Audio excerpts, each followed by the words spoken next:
Welcome to quality education classes. हम लोग JEE mains का पीवाईक्यू कर रहे हैं और जेई एडवांस का भी पीवाईक्यू डिस्कस कर रहे हैं। आज का जो लेक्चर है mainly based on the vector है, तो इस वेक्टर के प्रॉब्लम को हम लोग सॉल्व करेंगे, साथ साथ इसके कॉन्सेप्ट को भी जानेंगे कि कैसे हम लोग इस प्रॉब्लम को आसानी से सॉल्व कर सकते हैं। तो आइए, ये मेनली प्रॉब्लम मेरा रिजोल्यूशन ऑफ वेक्टर पर बेस्ड है। तो रिजोल्यूशन ऑफ वेक्टर का लेक्चर ऑलरेडी हमारे यूट्यूब चैनल पर अपलोडेड है, और अगर आपको रिजोल्यूशन वेक्टर का कॉन्सेप्ट बहुत अच्छा से क्लियर है तो इस प्रॉब्लम को बहुत आसानी से आप सॉल्व कर सकते हैं। चलिए देखते हैं। इसमें सबसे पहले देखिए कि क्या दिया हुआ है कि मैग्नीट्यूड जो है, पहला गिवन क्या है, सबसे पहले पॉइंट उस पर फोकस करते हैं। गिवन क्या है, मैग्नीट्यूड जो है वो हमारा सभी वेक्टर का इक्वल है। ये पहले ही बोला हुआ है, क्वेश्चन में ही बोला हुआ है। तो ठीक है, अगर मैग्नीट्यूड इक्वल है तो इसको हम लोग ऐसे भी लिख सकते हैं या ऐसे भी हम लोग लिख सकते हैं, O A equal to O B equal to O C. Both condition से हम लोग वेक्टर्स का रिप्रेजेंटेशन मैग्नीट्यूड का हम लोग करते हैं। और इसमें क्या करते हैं कि अगर इस ओ ए वेक्टर को अगर हम लोग करते हैं रिजॉल्व, ओ ए वेक्टर को हम लोग क्या लिख सकते हैं, ओ ए कॉस 30, फिर उसके बाद क्या लिख सकते हैं, आई कैप प्लस ओ ए साइन 30 जे कैप। पहला लिख सकते हैं ऐसे। दूसरा हम लोग ओ बी वैक्टर लिखते हैं। ओ बी वैक्टर को क्या लिख सकते हैं, ओ बी कॉस 60 आई कैप। अब ये हमारा वेक्टर जब रिजॉल्व होगा तो ये हमारे इस जे कंपोनेंट में जाएगा, जो कि हमारा फोर्थ क्वाड्रेंट में है। फोर्थ क्वाड्रेंट में हमारा एक्स पॉजिटिव होता है, वाई नेगेटिव होता है। तो ये जब नीचे की ओर आएगा तो ये हमारा माइनस जे कैप है, ये हमारा प्लस जे कैप है, और ये हमारा आई कैप है, ये हमारा माइनस आई कैप है। ये हम लोग के पास पहले से आइडिया है। तो इसको जब रिजॉल्व करेंगे तो O B cos 60 I cap minus O B sine 60 J cap. इसको आप ऐसे भी लिख सकते हैं, यहाँ पर प्लस कर दीजिए, यहाँ पर माइनस कर dीजिए। पहले मैं आपको पूरे बेसिक तरीके से बता देता हूँ, उसके बाद आप फिर इसको कर लीजिएगा। ओ बी के बाद फिर ओ सी निकाल दीजिए। ओ बी के बाद ओ सी निकाल लीजिए, तो ओ सी क्या हो जाएगा हमारा, ओ सी कॉस 45 माइनस आई कैप प्लस ओ सी साइन 45 जे कैप। अब क्या है कि मैंने इसको वेक्टर फॉर्म्स में रिजॉल्व कर दिया, और वेक्टर में रिजॉल्व करने के बाद अब जस्ट क्वेश्चन में जो पूछ रहा है उस पर फोकस कीजिए। तो उसको मैं एक बार में लिख दे रहा हूँ, ओ ए, चूँकि इसका मैग्नीट्यूड सबका बराबर है तो इसको हम लोग बार बार हम लोग नहीं लिखेंगे, इसको बार बार हम लोग नहीं लिखेंगे। चाहे सबको ओ ए लिख दीजिए, चाहे सबको ओ बी लिख दीजिए, चाहे ओ सी लिख दीजिए। तो O A vector plus O B vector minus O C vector. अब इसको यहाँ पर रखिए तो क्या लिख सकते हैं, ओ ए कॉस 30 का वैल्यू √3/2 आई कैप प्लस ओ ए साइन 30 का वैल्यू 1/2 जे कैप। उसके बाद हम लोग ओ बी लिखते हैं, प्लस ओ बी कॉस 60 का वैल्यू 1/2,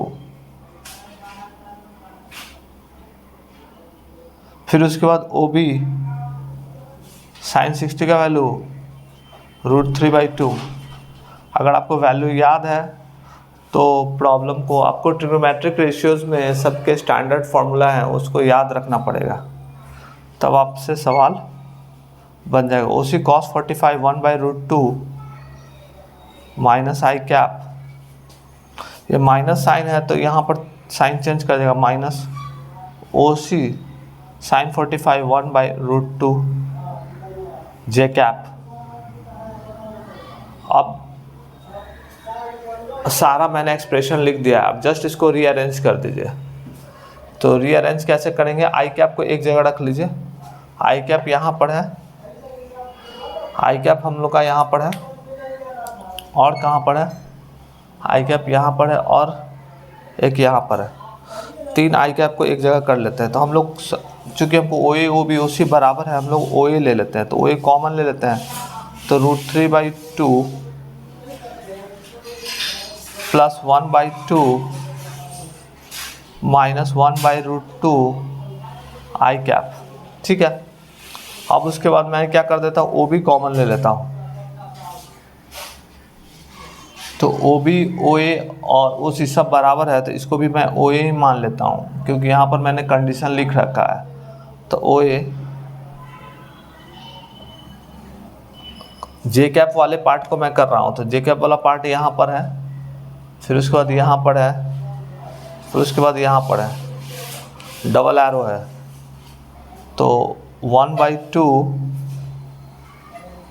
फिर उसके बाद प्लस √3/2, यहाँ पर देखिए माइनस जे कैप है, तो इसको हम लिख दे रहे हैं माइनस, और उसके बाद माइनस 1/√2 जे कैप। अब यहाँ पर हमारा काम बन गया, क्योंकि ये जो वेक्टर है मैंने उसको जस्ट वेक्टर फॉर्म में रिजॉल्व किया, उसको रीअरेंज किया। और एक चीज़ हम लोग जानते हैं कि जब वेक्टर फॉर्म्स में हमको आई कंपोनेंट पता है, वाई कंपोनेंट उसके रेस्पेक्टिव पते हैं, तो उसका डायरेक्शन निकालने के लिए हम लोग क्या करते हैं, यहाँ पर हम लोग बना रहे हैं, देखिए आप tan theta equal to Y component upon X component होता है, theta equal to tan inverse y/x होता है। आप यहाँ पर ये वाला पार्ट को देखिए, यहाँ पर लिखिए 1/2 माइनस √3/2 माइनस 1/√2।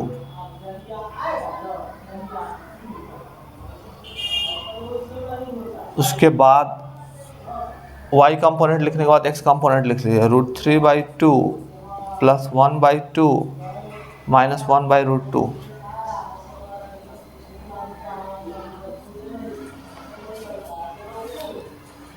तो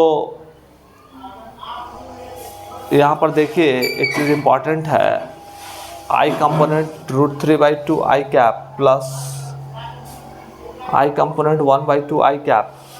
यहाँ पर देखिए जब माइनस साइन चेंज कर रहे थे, यहाँ भी माइनस साइन था, तो ये प्लस होना चाहिए था। यहाँ आपको थोड़ा बहुत ध्यान देना चाहिए था कैलकुलेशन पार्ट पर, यहाँ ऑलरेडी माइनस साइन था, तो ये वाला पार्ट हमारा क्या हो जाता, प्लस हो जाता है, और वो माइनस था तो वो तो प्लस ओ सी का देखिए ये वाला पार्ट ये ऑलरेडी पॉजिटिव। यहाँ पर देखिए माइनस साइन था ना, तो इसके साथ जब माइनस से मल्टीप्लाइड कीजिएगा तो ये वाला पार्ट क्या हो जाएगा, प्लस हो जाएगा, माइनस माइनस प्लस, और ये वाला पार्ट प्लस है और इसके आगे माइनस साइन है, तो प्लस और माइनस गुना करेंगे तो ये माइनस ही रह जाएगा। ठीक है, बाकी सब करेक्ट है। तो यहाँ पर हमारा क्या हो जाएगा, y कंपोनेंट मैंने लिख लिया, x कंपोनेंट में यहाँ पर प्लस होगा, बस और कुछ नहीं। इसको सॉल्व कीजिएगा तो क्या हो जाएगा, 2√2 एलसीएम होगा, 2√2 तो इधर हो जाएगा √2 माइनस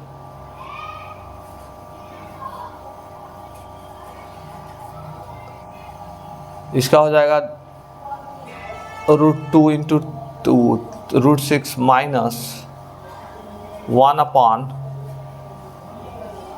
1/-2 होगा यहाँ पर।